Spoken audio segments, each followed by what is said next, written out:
ओम नमः शिवाय। ओम नमः शिवाय। ओम नमः शिवाय। ओम नमः शिवाय। ओम नमः शिवाय। ओम नमः शिवाय। ओम नमः शिवाय। ओम नमः शिवाय। ओम नमः शिवाय। ओम नमः शिवाय।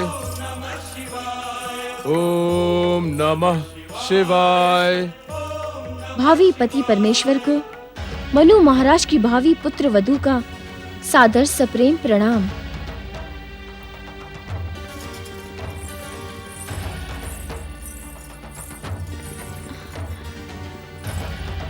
आप परिचित होकर भी मुझे पहचानने के इच्छुक नहीं हैं। तुम यहाँ क्यों आई हो? प्रिय अपने प्रिय के पास क्यों आती है? मैं अपना अधिकार प्राप्त करने के लिए आई हूँ। अधिकार? कैसा अधिकार? आपको पति के रूप में प्राप्त करना देव शिल्पी विश्वकर्मा की कन्या बहिष्मति का अधिकार और विधि का अटल विधान है। बहिष्मति, तुम अपने अधिकार और विधि के विधान की दुहाई देकर तपस्या से मुझे विमुख नहीं कर सकती। मुझे भली भांति ज्ञात है कि तुम यहाँ क्यों आई हो। तुम मेरी तपस्या खंडित करने आई हो। तपस्या? आपकी तपस्या? जो तपस्वी बना ही नहीं, वो तपस्या कैसे कर सकता है? ये तुम क्या कह रही हो बहिष्मति? क्या मेरा राजपाट को त्याग कर इस एकांत वन प्रदेश में रहकर निरंतर तपस्या करना मेरे तपस्वी होने का प्रमाण नहीं है? राजसी सुखों और राजसी वस्त्रों को त्याग कर अपनी तपस्या के प्रति मेरा समर्पण नहीं है? असमय इस हास्य का कारण? ये हास्य आपकी तपस्या की भांति असमय नहीं है युवराज, अपितु आपकी बातों से उत्पन्न हुआ है। तुम क्या कहने की इच्छुक हो? मात्र इतना ही कि पृथ्वी के सर्वप्रथम पुरुष मनु महाराज के पुत्र युवराज प्रियव्रत को क्या इतना भी ज्ञात नहीं कि तपस्या के लिए राजसी सुखों और वस्त्रों के त्याग की नहीं, अपितु हृदय के समर्पण की भी आवश्यकता होती है। क्या तुम इस समय मेरा अपमान करने के उद्देश्य से यहाँ आई हो? आपके अपमान से मेरा भी सम्मान नहीं होगा युवराज। मैं तो मात्र यहाँ इतना ही कहने आई थी कि तपस्या की सफलता के लिए आप किसी गुरु से विधिवत दीक्षा ग्रहण करें, क्योंकि आपकी सफलता में ही मेरी संतुष्टि है। मैंने गुरु के रूप में देवर्षि नारद का आशीर्वाद प्राप्त किया है। परंतु देवर्षि नारद आपको तपस्वी शिष्य के रूप में स्वीकार नहीं करेंगे। ये तुम कैसे कह सकती हो? क्योंकि देवर्षि नारद ने स्वयं ही मुझे आपके समीप भेजा है। क्या? देवर्षि नारद ने तुम्हें यहाँ भेजा है? ये ज्ञात होते हुए भी कि मैं किसी भी मूल्य पर अपनी तपस्या त्याग नहीं कर सकता? युवराज, आप व्यर्थ का हट कर रहे हैं। जिसके मन में वैराग्य का संचार हुआ ही न हो, वो तपस्या कैसे कर सकता है? कुमारी बहिष्मति, तुम अपनी सीमाओं से आगे बढ़ रही हो। प्रियव्रत अपने जीवन में हर किसी को हस्तक्षेप की अनुमति नहीं देता। युवराज प्रियव्रत की भावी पत्नी बहिष्मति हर किसी में सम्मिलित नहीं हो सकती। मेरी भावी पत्नी होना तुम्हारा अपना निर्णय है। नहीं, ये विधि का अटल विधान है, कभी भी असत्य न होने वाला ब्रह्म वाक्य है। तुम अपनी बात सत्य करने के लिए विधि और ब्रह्मदेव के नाम का दुरुपयोग कर रही हो। मेरी तपस्या पूर्ण न्याय सम्मत है। तो बताएं, तपस्या करके आप क्या पाने के इच्छुक हैं? मेरे पूज्य पिता महाराज मनु अपना राज्य त्याग कर वन गमन से क्या पाने के इच्छुक थे? इस प्रश्न का उत्तर मनु महाराज से प्राप्त करना उचित होगा। मैं तो मात्र आपको अपना अनुभव बता सकती हूँ। अपना अनुभव? हाँ युवराज, आपको प्राप्त करने के लिए मैं भी गृह त्याग कर वन में तपस्या करने के लिए गई थी। मेरा उद्देश्य तो निर्धारित था, किंतु मन विचलित था। तपस्या करते करते आपको पाने के स्थान पर मैं आपकी सफलता की प्रार्थना करने लगी। तब क्या हुआ? देव कृपा से देवऋषि नारद ने मुझे दर्शन देकर मेरी तपस्या की व्यर्थता का आभास कराया। शीघ्र ही मैं अपनी तपस्या का त्याग कर आपको भी इस असमय तपस्या की व्यर्थता का ज्ञान कराने आपके समीप चली आई। मेरा निर्णय अटल है। मैं अपनी तपस्या का त्याग नहीं कर सकता। व्यर्थ का हट ना करें युवराज। माता पिता की इच्छा को ठुकराने वाले से भगवान भी प्रसन्न नहीं होते। मैं अपनी कठिन साधना, कठोर तपस्या और अमिट भक्ति से भगवान को प्रसन्न करके ही रहूंगा। महिष्मती, तुम लौट जाओ। नहीं युवराज, जब तक आप मेरे साथ चलने को प्रस्तुत नहीं होते मैं यहाँ से नहीं जाऊंगी। अब तुम भी हट कर रही हो। ये हट नहीं है युवराज, परम पिता ब्रह्मा जी का आदेश है।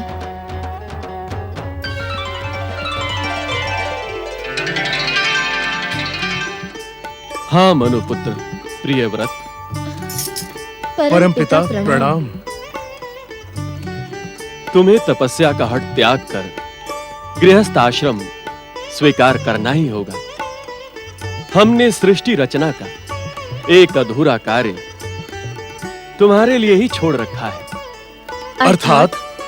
प्रियव्रत, तुम पृथ्वी और आकाश की सीमाओं का निर्धारण करोगे, किंतु ये तब ही संभव है जब तुम मनु महाराज को राजकाज से मुक्त कर स्वयं सम्राट का पद ग्रहण करोगे।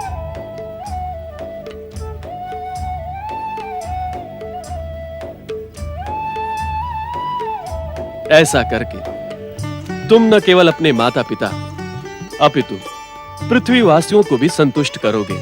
जो आज्ञा परम पिता।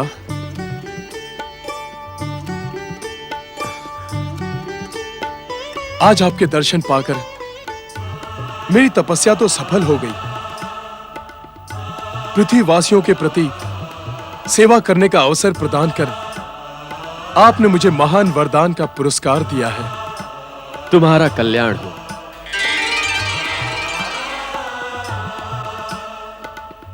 पृथ्वीपति महाराज मनु की जय हो। युवराज प्रियव्रत वन प्रदेश से पधार रहे हैं। युवराज प्रियव्रत की जय। युवराज प्रियव्रत की जय। युवराज प्रियव्रत की जय। युवराज प्रियव्रत की जय। ज्येष्ठ भ्राता,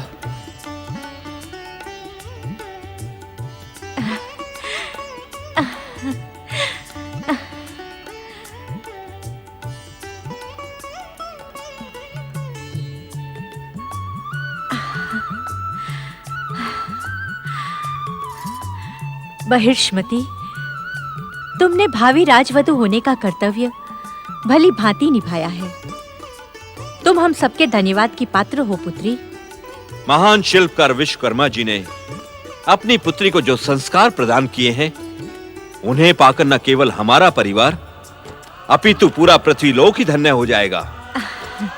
सौभाग्यवती भवा पुत्री। पुत्री, तुम्हारे कारण ही हमारी वानप्रस्थ जाने की अभिलाषा पूर्ण होगी। ऐसा तो मैंने कुछ भी नहीं किया है माताश्री। ये सब तो देवयोग और आप सबके आशीर्वाद का परिणाम है। और युवराज के लौटने का श्रेय तो वास्तव में देवऋषि नारद को जाता है।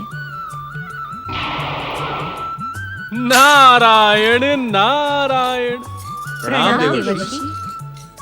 मनु महाराज, उन सब विषयों पर विचार करने से पूर्व अब आप चिरंजीव प्रियव्रत को विवाह बंधन में बांध दीजिए, जिससे ये पुनः वन में जाने का साहस ही न कर सके।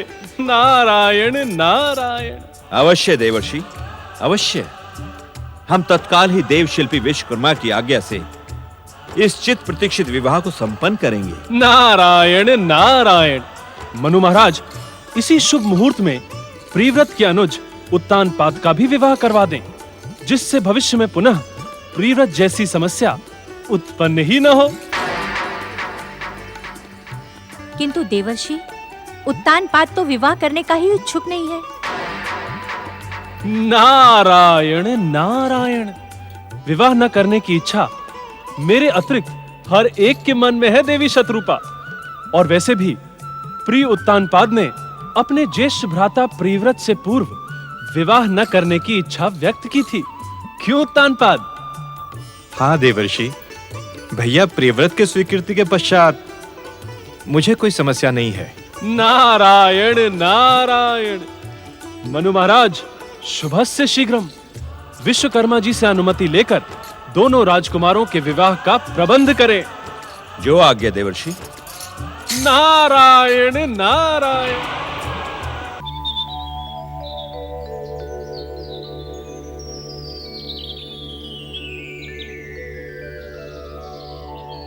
हे जगदीश्वर, हे भगवान विष्णु, हमारा जप तप व्रत स्वीकार करें और हमारे मन को शांति प्रदान करें।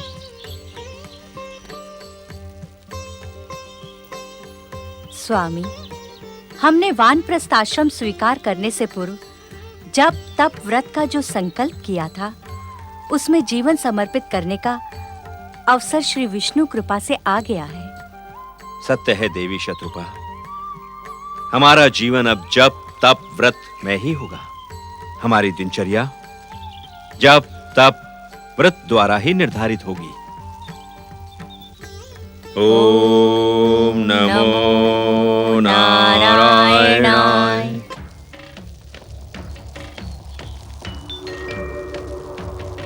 पातालवासी वीर असुरों, वीर ही राज सुख का भोग करते हैं। अपनी वीरता का प्रदर्शन कर पृथ्वी पर अधिकार कर लो। अपनी भयानक शक्ति से उसे अधिकार में ले लो। पाताल के दैत्य वीरों, जागो जागो जागो। उपस्थित हो, उपस्थित हो, उपस्थित हो।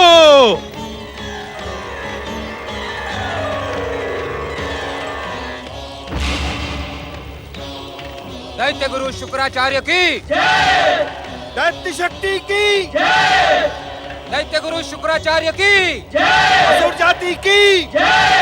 ओम नमो नारायणाय।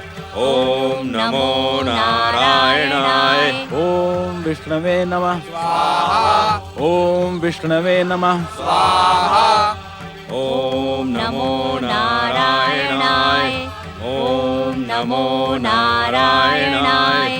सावधान सावधान, हे पृथ्वीवासियों, इसी क्षण तुम हम असुरों को अपना पृथ्वी का अधिपति स्वीकार करो।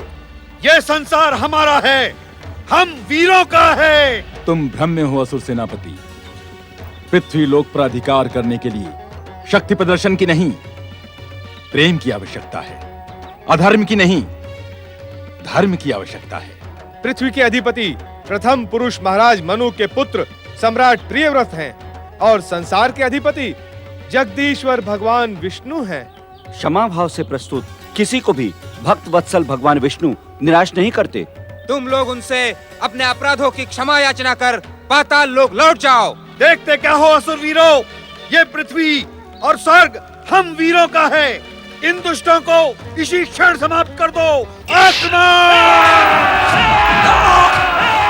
पृथ्वी सम्राट प्रियव्रत एवं साम्राज्ञी बर्हिस्मती की। पृथ्वी सम्राट प्रियव्रत एवं साम्राज्ञी बर्हिस्मती की। महामंत्री वीरसेन। आज्ञा सम्राट। महामंत्री वीरसेन, पृथ्वी लोक में सब कुशल मंगल तो है, हमारी प्रजा को किसी प्रकार का कष्ट तो नहीं? सम्राट, आपके सिंहासन पर विराजने के पश्चात समस्त पृथ्वी लोक में उत्साह की नई लहर दौड़ गई है। प्रजा और पृथ्वीवासी प्रसन्न हैं तथा निष्ठापूर्वक धर्म का पालन कर रहे हैं। पृथ्वी सम्राट परम विष्णु भक्त महाराज प्रियव्रत की। यज्ञ भ्रष्ट कर दो।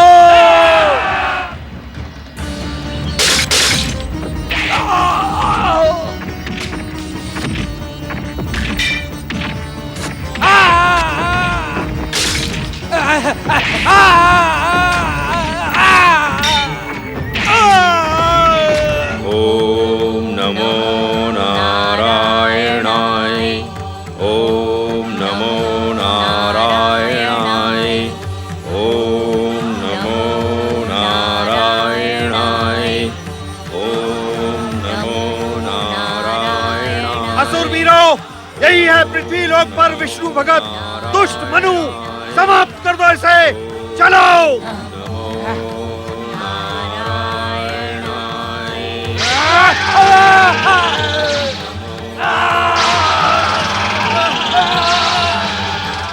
ये विधि का विधान है असुरो।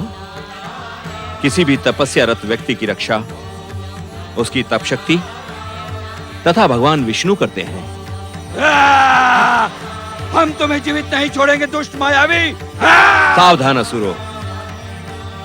मेरा पुत्र पृथ्वी सम्राट प्रियव्रत तुम्हें तुम्हारे अपराधों का निश्चित दंड देगा, अवश्य देगा।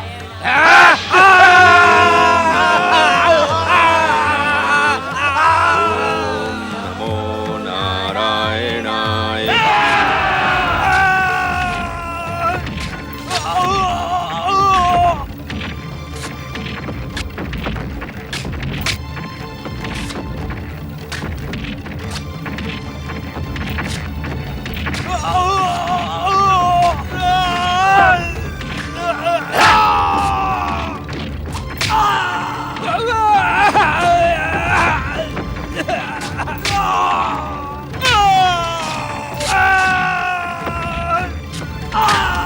महाराज महाराज महाराज, सम्राट प्रियव्रत की जय हो। तुम्हारे मुखमंडल के भाव बता रहे हैं कि हमारी प्रजा पर कोई संकट उत्पन्न हुआ है। जी सम्राट। निसंकोच अपनी बात कहो। सम्राट, पाताल लोकवासी अनेक दैत्य भयानक विस्फोट करते हुए पृथ्वी लोक पर प्रकट हुए हैं और पृथ्वीवासियों पर अत्याचार कर रहे हैं। क्या हमारी सेना उन पाताल वासियों के अत्याचारों को रोकने में असफल रही? उत्तर दे सेनापति विश्वघोष। क्या हमारे परमवीर सैनिक उन दुष्ट असुरों के सम्मुख पराजित हुए? सम्राट, शक्तिशाली असुरों के अचानक आक्रमण कर देने से ऐसा संभव हुआ है। वास्तव में उनका लक्ष्य पृथ्वीवासी नहीं, अपितु जप तप व्रत के अभियान को नष्ट करना है। इसी कारण वो धर्मात्माओं, ऋषि मुनियों और पृथ्वीवासियों पर अत्याचार कर रहे हैं। अर्थात वे असुर पृथ्वी से धर्म नष्ट करने के इच्छुक हैं। जी सम्राट। मैं महाराज मनु का पुत्र पृथ्वी सम्राट प्रियव्रत ये प्रतिज्ञा करता हूं कि अन्याय, अत्याचार और धर्म का नाश करने वाले पाताल वासी असुरों को समाप्त कर धर्म की स्थापना और पृथ्वी लोक पर सुख शांति स्थापित करूंगा।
महान असुर शक्ति साधारण पृथ्वीवासियों से पराजित हो गई। उत्तर दे दैत्य सेनापति, तुम्हारी ये दुर्दशा साधारण मनुष्यों ने की है? दैत्य शक्ति को कलंकित करने वाले दैत्य सेनापति, तुम्हें जीवित रहने का भी अधिकार नहीं है।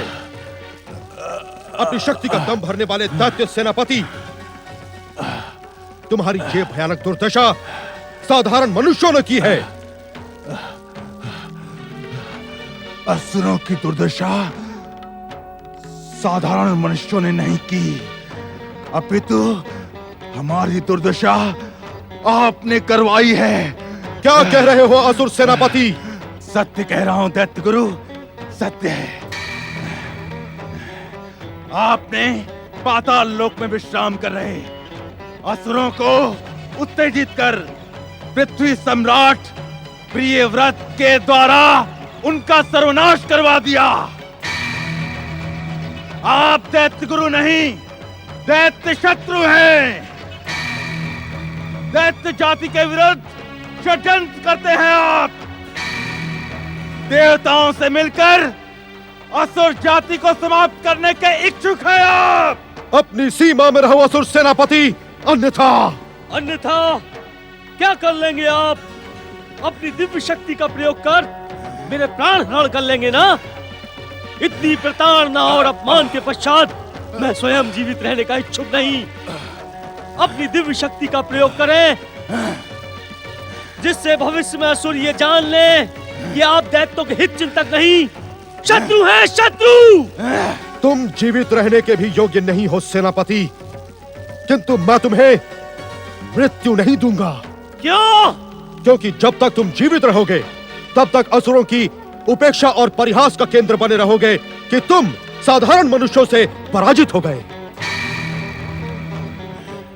और भविष्य में मैं तुम्हारा ही उल्लेख कर असुर जाति को पृथ्वीवासियों के विरुद्ध उत्तेजित करने में सफल रहूंगा। जाओ, अपने इन भीरू सैनिकों के साथ पाताल लोक लौट जाओ। तुम पाताल के अंधकार में ही जीने के योग्य हो। जाओ, लौट जाओ।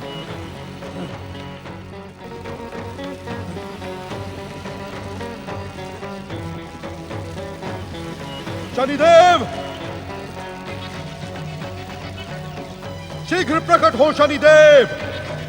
दैत्यों का भविष्य संकट में है शनिदेव।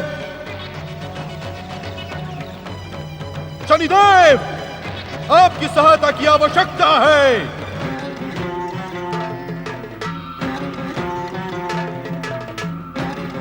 शीघ्र प्रकट हो।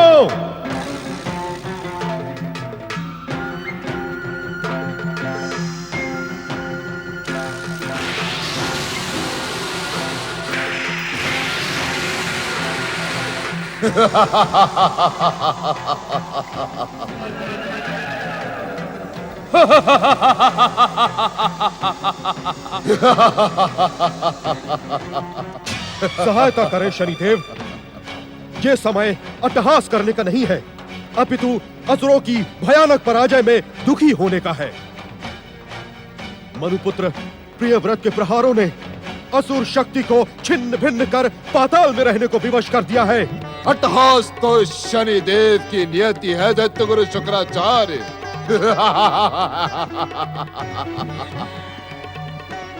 असुरों के इस पराजय से आपका सत्य से तो परिचय हो गया ना दैत्य गुरु? किस सत्य की बात कर रहे हैं आप शनिदेव? इसी सत्य का कि शनिदेव का आशीर्वाद प्राप्त किए बिना असुर शक्ति तुच्छ और साधारण मानवों से भी पराजित हो गई। आपकी योजना धराशायी हो गई शुक्राचार्य। कैसी योजना शनिदेव? दैत्य सेनापति राहु, तुम्हारे परम पूज्य दैत्य गुरु शुक्राचार्य ने सोचा था कि वे शनिदेव और तुम्हारी कृपा प्राप्त किए बिना पृथ्वी असुरों के अधीन करवा के अपनी सर्वोच्चता सिद्ध करेंगे। किंतु हमारी कृपा के बिना इन्हें अपनी खोखली शक्ति का आभास हो गया। यह सत्य है शनिदेव। मैं सोच भी नहीं सकता था कि पृथ्वी पर असुरों की ऐसी भयानक पराजय हो सकती है। साधारण मनुष्यों पर विजय प्राप्त करने के लिए मैं आपको कष्ट कैसे दे सकता था शनिदेव? शनिदेव, ये समय आपसी वाद विवाद का नहीं, अपितु शत्रुओं को उनके दुस्साहस का दंड देने का है। तुम ठीक कहते हो राहु। हमें अपने शत्रुओं को अपनी भयानक मारक शक्ति और कुदृष्टि का आभास करवाना ही होगा, अन्यथा संसार दैत्य गुरु शुक्राचार्य वे और दैत्यों के साथ हमें भी पराजित समझेगा। मैं पराजित नहीं हूं शनिदेव। आपके शिष्य तो पराजित हैं। शिष्यों की पराजय आपकी ही पराजय है दैत्य गुरु शुक्राचार्य। किंतु अब आप निश्चिंत रहें, मैं उस दुष्ट शत्रु प्रियव्रत को जीवित नहीं छोड़ूंगा, सदा सदा के लिए नष्ट कर दूंगा।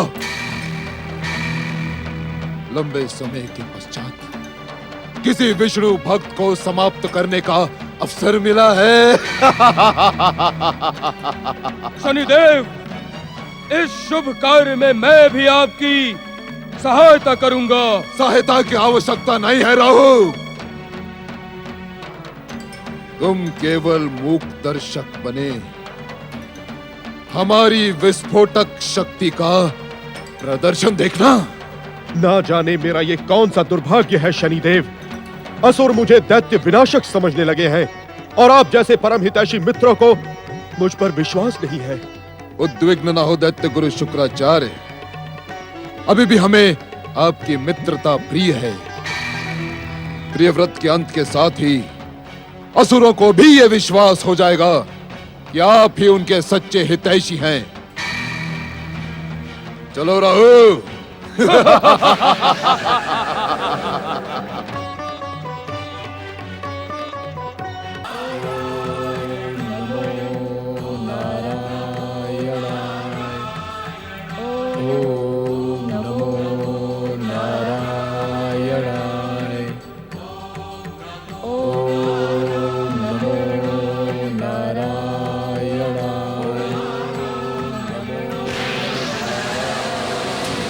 शत्रु असावधान है, विष्णु भक्ति में लीन है। हमारा कार्य और अधिक सरल हो गया। राहु, यदि यह असावधान ना भी होता तो भी मेरी कुदृष्टि से नष्ट हो जाता।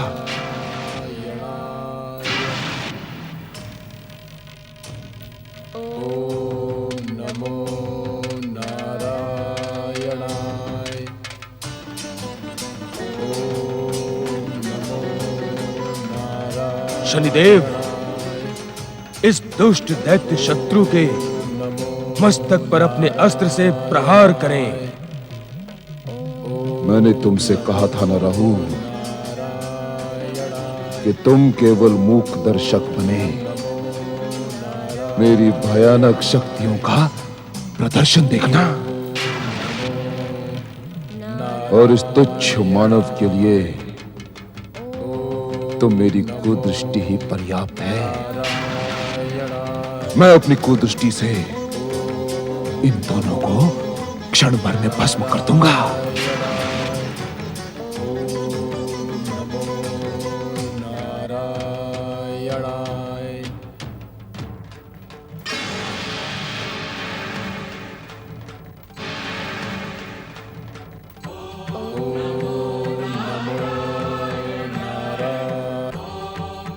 अमोघ अस्त्र। जगदीश्वर की जय हो। आज्ञा प्रभु। अमोघ, प्रियव्रत हमारा परम भक्त है। ब्रह्मा जी की सृष्टि रचना को पूर्ण करने के लिए उसे कई महान कार्य करने हैं। उसकी रक्षा करना हमारा प्रथम कर्तव्य है। अपने भक्तों की रक्षा करने के लिए सदा तत्पर रहने वाले जगदीश्वर, आप निश्चिंत रहें।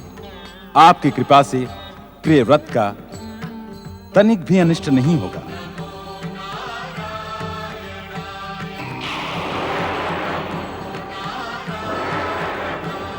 ओम नमो नारायणाय।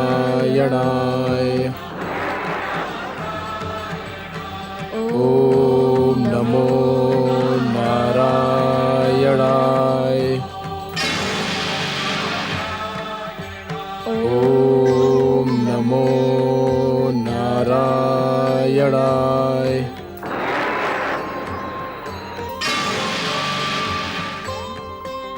ओम नमो नारायणाय।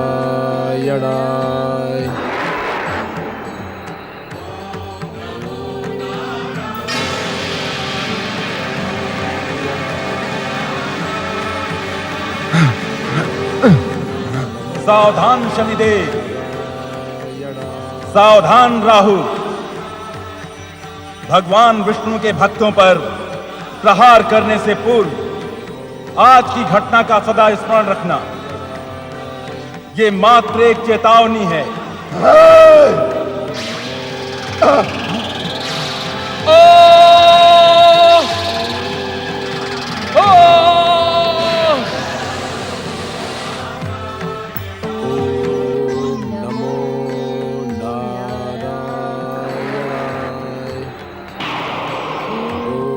जगदीश्वर भगवान विष्णु के परम भक्त पृथ्वी सम्राट प्रियव्रत तथा साम्राज्ञी बहिष्मति भक्त वत्सल विष्णु की कृपा से आप पर आया भयानक संकट टल गया। अब मुझे आज्ञा दें। ओम नमो नारायणाय।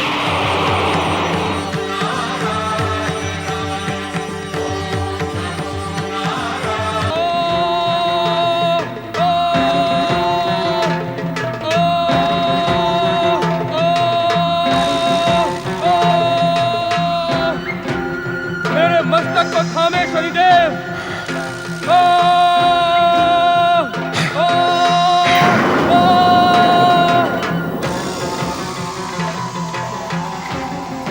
आप अपनी इसी कुदृष्टि से संसार को अपने चरणों में झुकाने का दंभ भरते थे शनिदेव। मुझे अपमानित ना करो राहु। अपमानित ना करूं तो क्या करूं?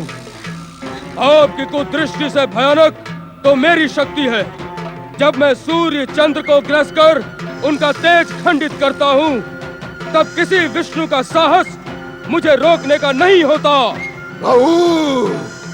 उच्च स्वर में चिल्लाना मुझे भी आता है शनिदेव। दैत्य गुरु शुक्राचार्य के पश्चात आपका भी अहंकार ध्वस्त हो गया। अब मैं दैत्य शत्रुओं को स्वयं समय आने पर दंडित करूंगा। तुम क्या अपने कटे हुए मस्तक से अस्त्र चलाओगे राहु? जाएं अपने पिता सूर्यदेव से जाकर पूछें कि राहु का कटा हुआ मस्तक कहां-कहां से अस्त्र चलाने में सक्षम है। ये कार्य यदि मात्र मैं करता तो। पुत्र शनि, जगदीश्वर भगवान विष्णु के भक्तों से शत्रुता करके तुम अपने सर्वनाश को निमंत्रण दे रहे हो। मुझे आपके परामर्श की आवश्यकता नहीं है सूर्यदेव। पुत्र शनि, मैं तुम्हारा पिता हूं, तुम्हारा परम हितैषी हूं। पुत्र, तुम राहु जैसे कुटिल, प्रवंचक तथा पिता के शत्रुओं को मित्र बनाकर अपनी कीर्ति और यश का नाश कर रहे हो। सावधान सूर्य, यदि तुमने मुझ पर आक्षेप किया तो मैं तुम्हारी कीर्ति और यश का नाश कर दूंगा। तू क्या मेरी कीर्ति और यश का नाश करेगा प्रवंचक? मेरा तेज क्षण मात्र में तुझे भस्म कर सकता है। वो तो मैं तेरे अमृतपान की मर्यादा रखने के कारण तुझे क्षमा कर देता हूं।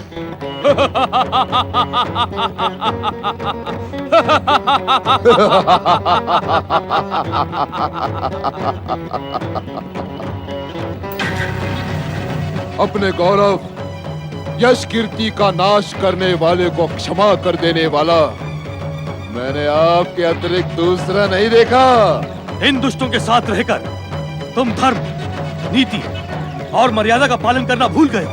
नहीं, अपमानित होकर जीवित रहने से तो उचित है मृत्यु को स्वीकार कर लेना। जगदीश्वर भगवान विष्णु के अमोघ अस्त्र के सम्मुख आज तुम दोनों का भयानक अपमान हुआ है। सूर्यदेव, मैं इस अपमान का प्रतिशोध लेकर ही रहूंगा।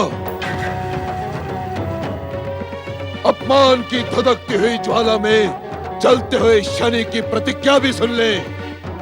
कि समय आने पर मैं विष्णु का इतना ही घोर अपमान करूंगा जिससे विष्णु सारे संसार में कलंकित हो जाएगा। ना शनि ना, केवल अहंकारवश ऐसी भयानक प्रतिज्ञा करना उचित नहीं है। उचित अनुचित की शिक्षा शनि को नहीं देना सूर्यदेव। शनि स्वतंत्र है, शक्तिशाली है। तो जो इच्छा हो वो करो। मैं अभागा पिता तुम्हें कल्याण का आशीर्वाद भी नहीं दे सकता। इस समय सूर्य के प्रकट होने के पीछे याद है किसकी प्रेरणा थी? किसकी? उसी जगदीश्वर विष्णु की। अर्थात हमारा क्रोध भड़ककर कहीं प्रतिशोध का रूप न धारण कर ले, इसी कारण विष्णु ने आपके पिता और अपने चाटुकार सूर्य को हमारे समीप भेजा। किंतु इसका परिणाम तो और भी अधिक भयानक हो गया राहु। अब मैं इस संसार को अपनी भयानक शक्ति का आभास करवा के ही रहूंगा।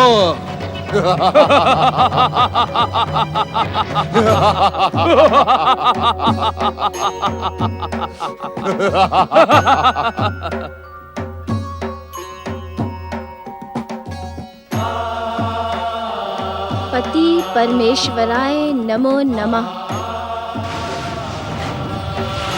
भृगुपुत्र शुक्राचार्य की विनती सुने कैलाशपति। भगवान कैलाशपति तथा माता पार्वती की शांत। हमारे बिना बुलाए यहाँ आने का प्रयोजन क्या है भृगुपुत्र? मैंने अपने महान पिता महर्षि भृगु की आज्ञा के अनुसार आपको अपना आराध्य स्वीकार किया है। यह असत्य है शुक्राचार्य। तुमने सच्चे मन से हमें अपना आराध्य स्वीकार नहीं किया है। यह आप क्या कह रहे हैं कैलाशपति? सत्य कह रहा हूं। इसके एक नहीं अनेक कारण हैं। तनिक स्पष्ट करें महेश्वर। सुने शुक्राचार्य, सर्वप्रथम कारण तो यह है कि जो भक्त अपनी भक्ति की घोषणा करता है वो सदा हमारी दृष्टि में संदेहास्पद बना रहता है। भक्ति की घोषणा?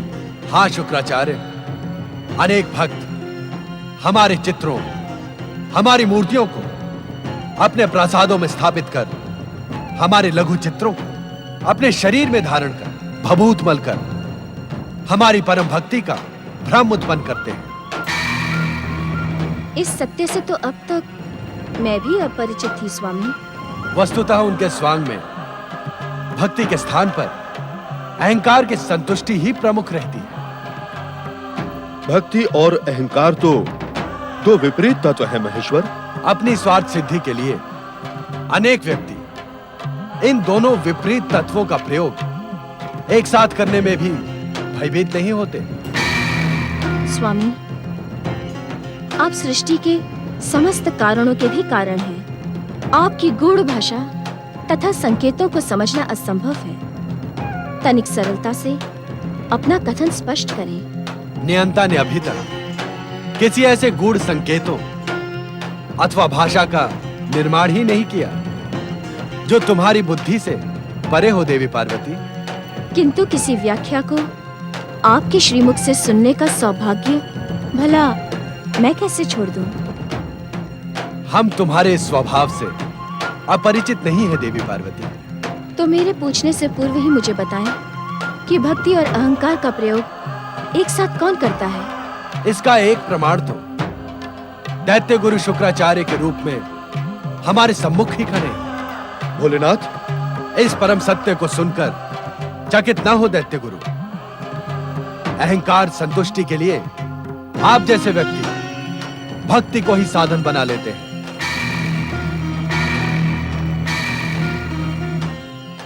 देवी पार्वती,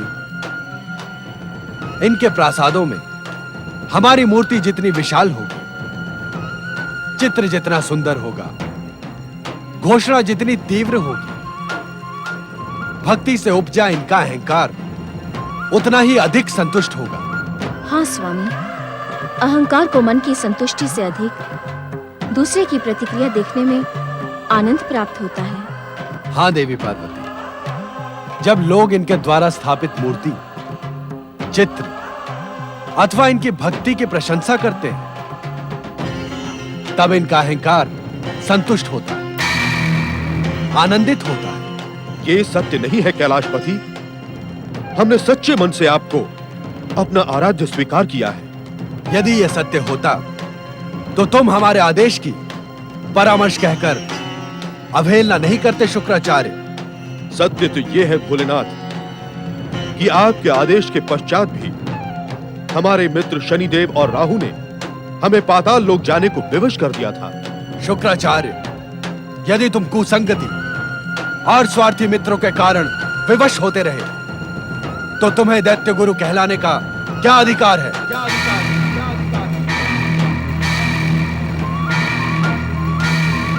तुम दैत्यों के हित का नहीं, सर्वनाश का कार्य कर रहे हो।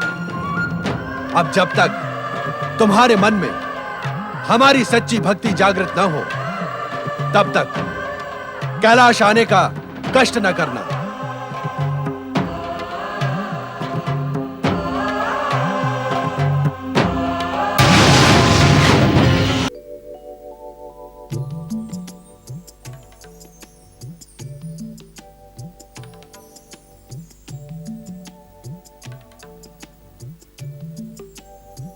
इस प्राकृतिक सौंदर्य को देख रही हो देवी बहिष्मति?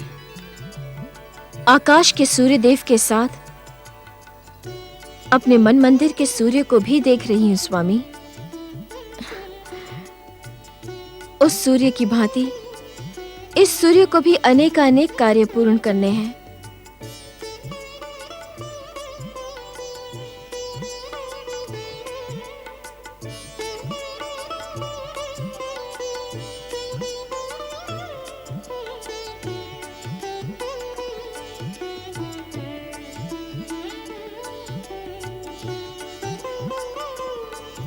ये क्या? ये अंधकार क्यों? यदि अंधकार न होगा तो रजनी का सौंदर्य कैसे व्यक्त होगा? अंधकार से सौंदर्य का कैसा संबंध? संबंध है स्वामी। यदि अंधकार न होगा तो सौंदर्य भी नहीं होगा। अर्थात सौंदर्य का जन्म ही गहन अंधकार के मध्य होता है। तुम परिहास कर रही हो देवी। ये परिहास नहीं, सत्य है प्रिय। कवि के गहन अचेतन में कविता का जन्म होता है, एक चित्र का जन्म होता है, चित्रकार के हृदय की अटल गहराइयों में समाधि का जन्म, भक्ति का जन्म, ध्यान का जन्म। ये सभी तो गहन अंधकार के मध्य ही होते हैं। एक बीज फूटता है तो भूमि के भीतर गहन अंधकार के मध्य। तुम तो दार्शनिकों की भाषा बोल रही हो। ऐसी भाषा सुनकर आनंद आ गया।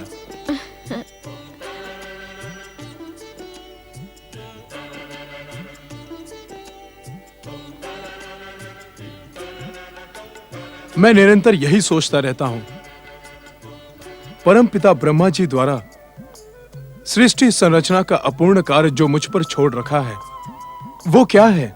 आपको पृथ्वी लोक और समुद्र की सीमाओं की पुनर्रचना करनी है। स्वयं देवऋषि नारद ने बार बार इसका उल्लेख किया था। पृथ्वी की सीमाएं तो समुद्र से जुड़ी हैं।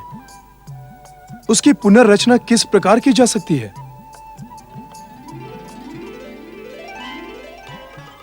मनुपुत्र प्रियव्रत, बहिष्मति। परमपिता प्रणाम।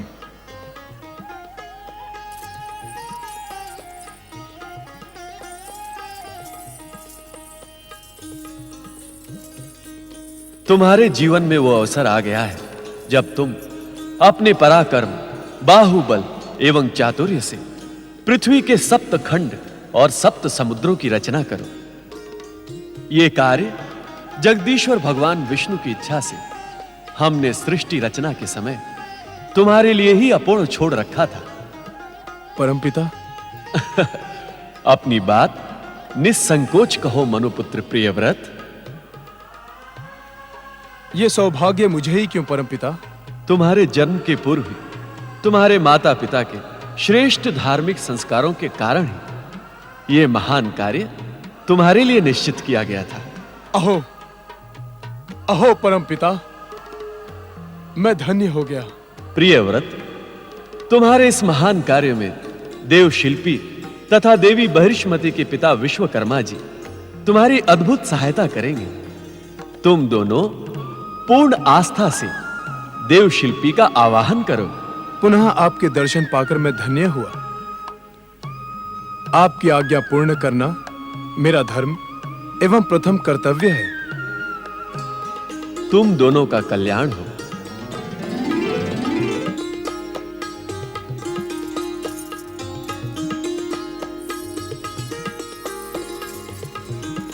देव शिल्पिन विश्वकर्मन देव दर्शनार्थम अहम आवाहयामि।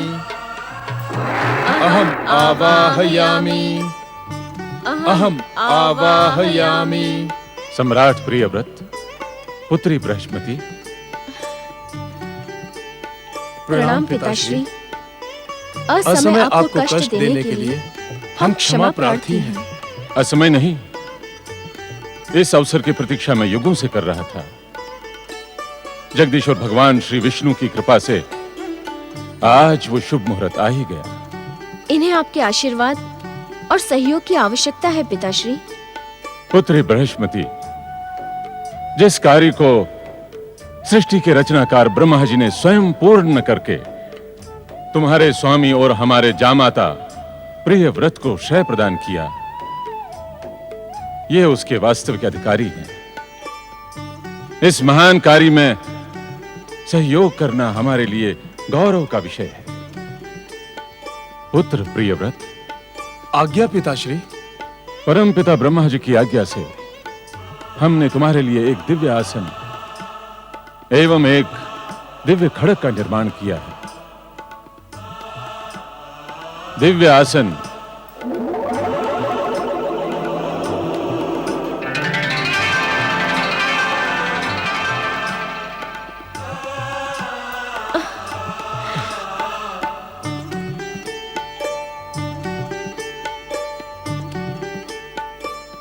दिव्य खड़ग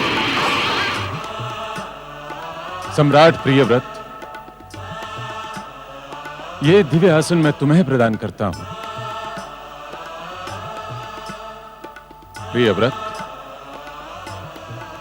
ये दिव्य खड़ग भी ग्रहण करो। लो, और परमपिता ब्रह्मा जी के द्वारा सौंपा हुआ यह कार्य पूर्ण करो।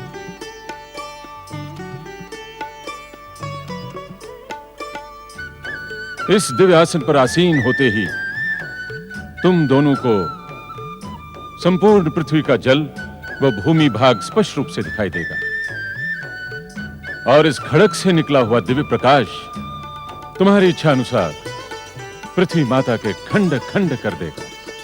अद्भुत। इस कार्य की सफलता के लिए त्रिदेव और समस्त ग्रह नक्षत्रों की कृपा तुम्हारे साथ है। किंतु क्या पिताश्री? दिव्य आसन पर आसीन होने के पश्चात तथा कार्य आरंभ होने के पूर्व माता पृथ्वी की कृपा अवश्य प्राप्त करना। जो आज्ञा पिताश्री। तुम दोनों का कल्याण हो।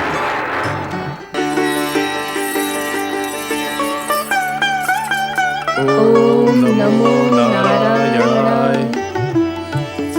ओम नमो नारायणाय। ओम नमो नारायणाय। ओम नमो नारायणाय। ओम नमो नारायणाय।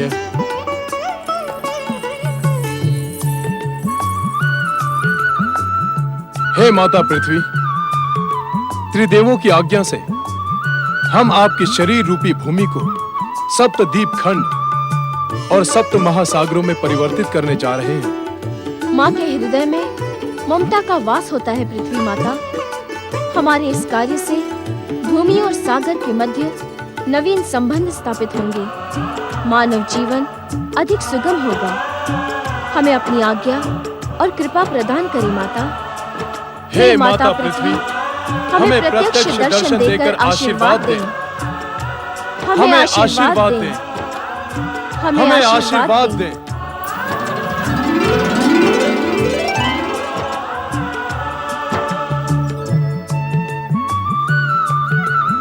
मैं तुम्हारी सद्भावना और त्रिदेवों की इच्छा से अपरिचित नहीं हूँ। तुम्हारे इस कार्य से पृथ्वीवासियों का कल्याण होगा और निश्चित समयावधि में पृथ्वी के प्रत्येक खंड को सूर्य देव का प्रकाश मिलता रहेगा। हमें आशीर्वाद दे माता। मेरा आशीर्वाद तुम्हारे साथ है।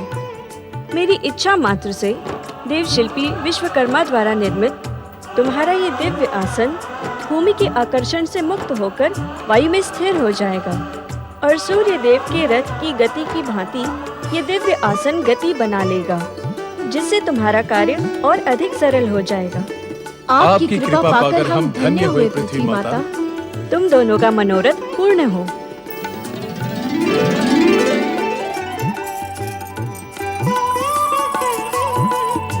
जय जय जगदीश्वर, जय जय जगदीश्वर।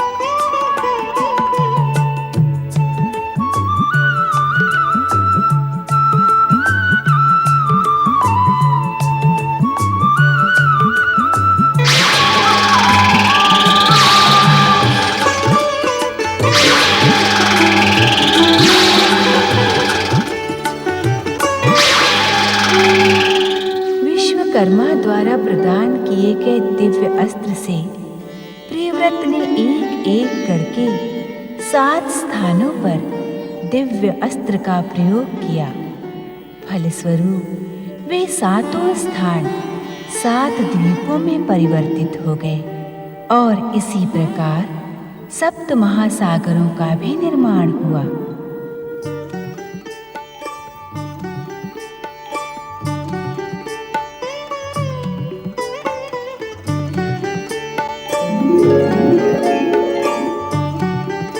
सम्राट प्रियव्रत, अपने कर्म के प्रति तुम्हारी निष्ठा देखकर मैं प्रसन्न हुआ। तुम्हारे इस कार्य से पृथ्वी के प्रत्येक खंड को सूर्य का प्रकाश निरंतर मिलता रहेगा।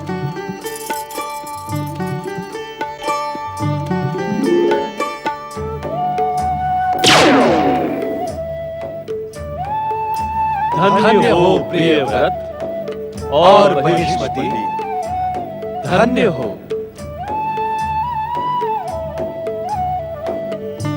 वत्स प्रियव्रत, जिस निष्ठा से तुमने सृष्टि रचना का मेरा अपूर्ण कार्य पूर्ण किया है, उससे हम त्रिदेव प्रसन्न हुए। प्रियव्रत, तुम्हारी कर्म निष्ठा और बहिष्मति तुम्हारा पतिव्रत धर्म का पालन सदा संसार वासियों को कर्म और धर्म की शिक्षा प्रदान करेगा। प्रियव्रत, बहिष्मति, हम त्रिदेवों के साथ ही पृथ्वी पुनर्रचनाकार के रूप में तुम दोनों का नाम सदा अमर रहेगा। तुम दोनों का कल्याण हो।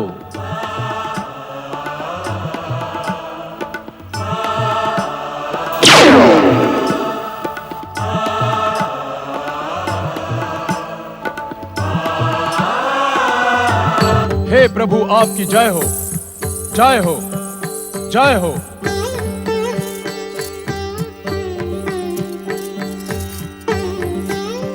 हे सृष्टि के पालन करता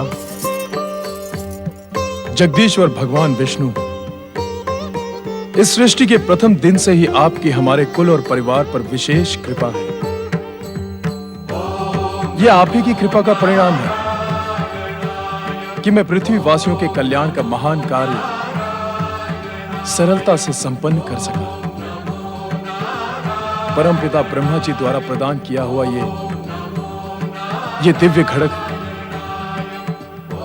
मैं आपके चरणों में समर्पित करता हूं। हे भक्त वत्सल नारायण, अपनी कृपा दृष्टि इसी प्रकार हम पर बनाए रखें। जगदीश्वर, जगत पालक भगवान विष्णु, तुम्हारी जय हो, जय हो, जय हो, जय हो। सप्तदीप सर्जक सम्राट प्रियव्रत एवं साम्राज्ञी बहिष्मति की जय। सप्तदीप सर्जक सम्राट प्रियव्रत एवं साम्राज्ञी बहिर्स्मती की। मेरे प्रिय शुभ चिंतकों, मैं तो एक निमित्त मात्र हूं, कर्ता तो कोई और है। उस कर्ता ने मुझ जैसे साधारण मानव को यह महान अवसर प्रदान कर मुझे धन्य कर दिया है। यदि जय जयकार करनी है तो उस जगत पालक जगदीश्वर भगवान विष्णु की जय जयकार करो। जगत पालक जगदीश्वर भगवान श्री विष्णु की जय। जगत पालक जगदीश्वर भगवान श्री विष्णु की जय। जगत पालक जगदीश्वर भगवान श्री विष्णु की जय। आज मैं अत्यधिक आनंदित हूं। त्रिदेवों की कृपा और पूर्वजों के आशीर्वाद से मेरे जीवन का महान उद्देश्य आज पूर्ण हुआ। सत्य तो यह है देवी की। अब आप ये मत कहिएगा कि आपकी सफलता का श्रेय मुझे जाता है। मैंने तो केवल अपने स्वामी की सहचरी होने का कर्तव्य निभाया है, किंतु आज एक रहस्य समझ में आ गया मुझे। कैसा रहस्य प्रिय? यही कि त्रिदेव और देवऋषि नारद आपकी तपस्या का हट छुड़वाने के लिए इतने व्यग्र क्यों थे? हाँ देवी, मेरे निमित्त सृष्टि संरचना का कार्य पूर्ण कराने के कारण ही वे व्यग्र थे। आज मुझे अनुभव हो रहा है कि समय से पूर्व मेरे तपस्वी हेतु वानप्रस्थी बनने का मेरा निर्णय कितना अधिक भूल भरा था। हमारी भूल का आभास कराने का श्रेय देवऋषि नारद को जाता है। नारायण नारायण। प्रणाम देवर्षि। आज तुम मेरे प्रिय शिष्य कहलाने के योग्य हो गए प्रियव्रत। सत्य तो यह है कि भावना के प्रवाह में बहकर किसी भी व्यक्ति का निर्णय करना अनुचित है। यह आपकी प्रेरणा का ही परिणाम है देवर्षि कि मैं त्रिदेवों की कृपा पाने के योग्य हो सका। मेरे कार्य की प्रशंसा संसार को कर्म की शिक्षा प्रदान करने वाले भगवान सूर्यदेव ने की। विजयी प्रियव्रत। प्रणाम सूर्यदेव। तुमने कार्य ही प्रशंसा के योग्य किया है वत्स। अपने कर्म पथ पर रहते हुए हमने तुम्हारी प्रशंसा अवश्य की थी, किंतु अब तुम दोनों को शुभकामनाएं देने यहाँ प्रकट हुए। अहोभाग्य, हमारे अहोभाग्य सूर्यदेव, जो आपके चरण यहाँ पड़े। पृथ्वीलोक आपके तेज से ही प्रकाशित है सूर्यदेव। आपके चरण रज का स्पर्श पाकर पृथ्वीलोक धन्य हो गया। हमारी कार्य सफलता आपके मार्गदर्शन बिना असंभव थी। वत्स प्रियव्रत, देवी बहिष्मती, तुम दोनों की महान सफलता का मुख्य कारण कर्तव्य निष्ठा भी थी। कर्तव्य निष्ठा की शिक्षा भी तो संसार आप ही से प्राप्त करता है सूर्यदेव। नारायण नारायण। तुम दोनों का कल्याण हो।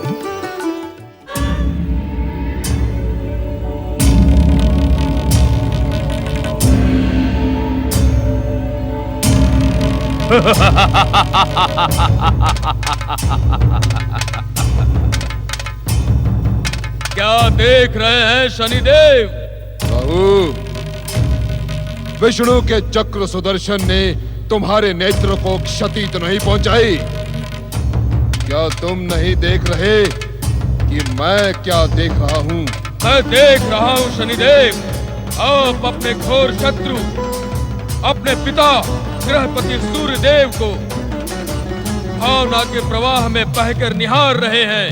नहीं राहु, नहीं। सूर्यदेव तो संयोग से मेरे पिता हैं, किंतु मेरे मन में इनके प्रति केवल एक ही भावना है, शत्रुता और प्रतिशोध की भावना। यदि शत्रुता और प्रतिशोध की भावना होती तो इस प्रकार चुपचाप देखते नहीं, टूट पड़ते अपने शत्रु पर। अब मैं यही करूंगा।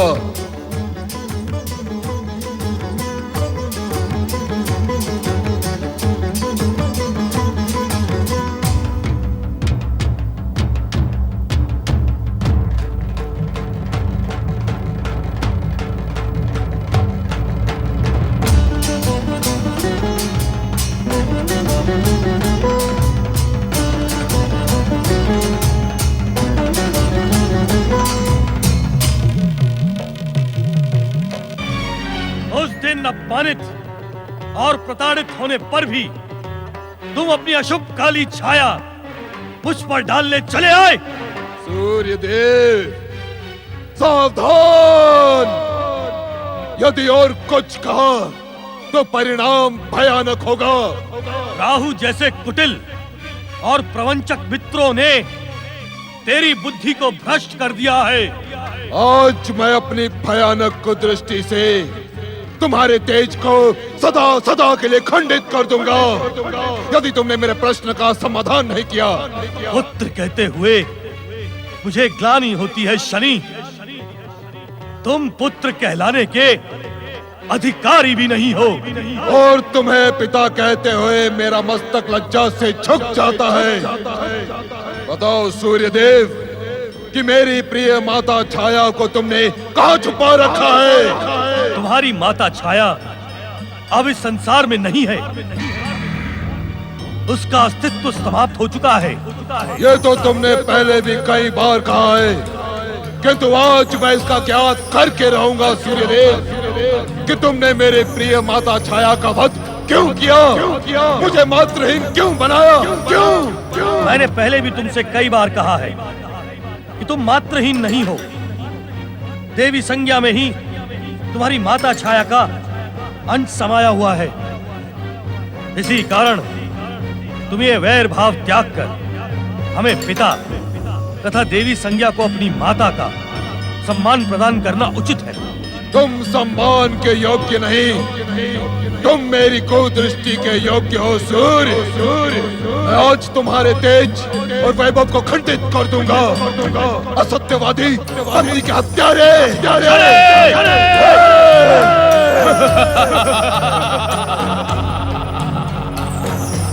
सत्य सदैव विष के समान कड़वा होता है सूर्य। नहीं, ये सत्य नहीं है।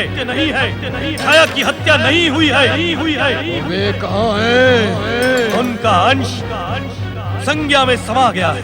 यह सत्य है। तुम अपने आप को बचाने की चेष्टा कर रहे हो। तुम पत्नी के हत्यारे हो। पत्नी खाती सूर्य को आज ना छोड़ो शनि, मैं तुम्हारे साथ हूँ। राहु, अपनी सीमाओं में रहो, अन्यथा मैं अपने तेज से तुम दोनों को भस्म कर दूंगा।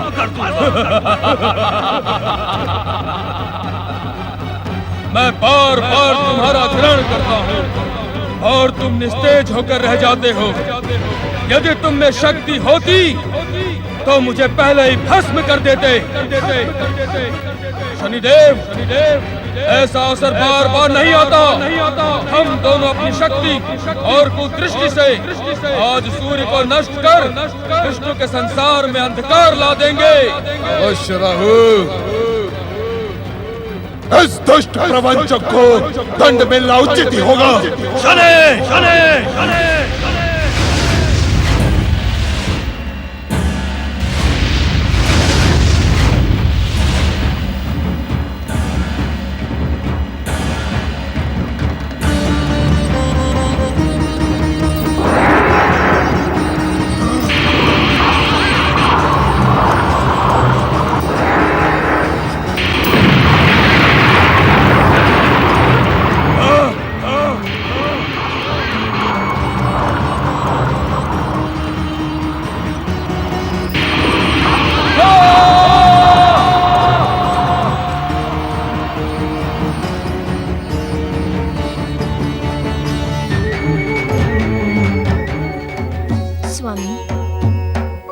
शनिदेव सूर्यदेव के पुत्र होते हुए भी उनसे शत्रुता क्यों रखते हैं? शनिदेव की अपने महान तेजस्वी पिता से घोर शत्रुता का मूल कारण क्या है?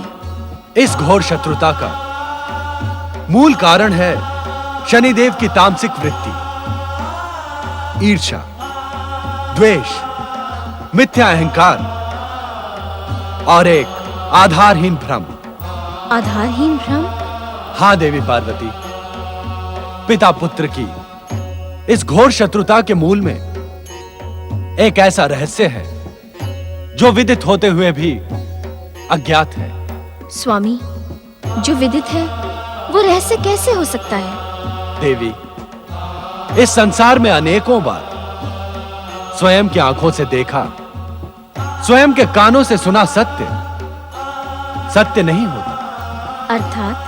अर्थात का ज्ञान तुम्हें सूर्यदेव तथा शनिदेव की कथा सुनने पर हो जाएगा।